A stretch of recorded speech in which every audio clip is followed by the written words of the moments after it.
aware of what's been going on with the government's overspending, with the housing bubble that was going on, with the stuff that was going on Wall Street. Like, I was going to say, I don't want to lose this. I want to use this for look information. What's on the flyers. I mean, there are so, you heard her talking about who's to blame, and there's so many that are to blame, and you don't know where it starts and where it ends. Well, it hasn't ended yet, but and see, that's a part of the problem, and right here we're talking about taxes and spending, but you got to go back to Congress, and they have to put their foot down.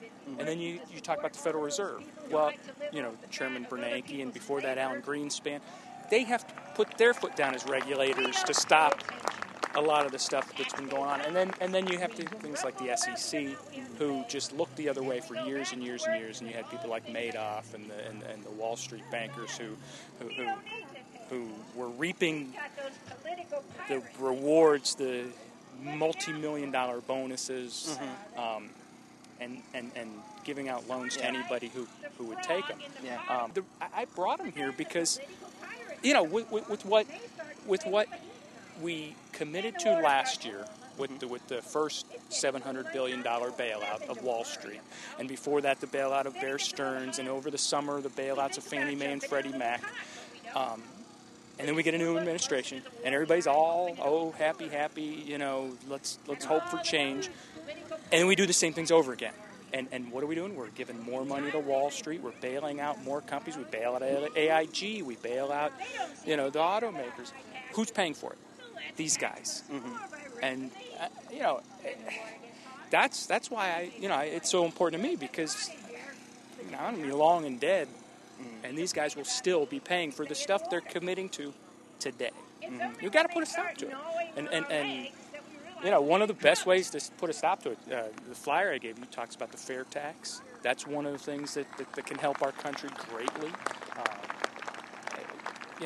If you tax the productive people, they're going to reach a tipping point where you keep increasing that tax on them, and then they just ask themselves, why am I working? I mean, I'm up at 4 every morning and working every day, and heck, before I came here, I was doing my taxes. And there's a lot better ways to spend a nice sunny day than doing your taxes. Yep. He's a lot like you, Jim.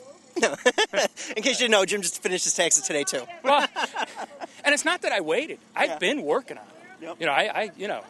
I mean, heck, if I have to work, our Treasury Secretary, Tim Geithner, heck, I hope this time he gets his taxes right, because that's one of those things that just is a minor sore point with me. The head of the Treasury, who is the head of the IRS, cheated us on his taxes repeatedly, and is now, at such a high position.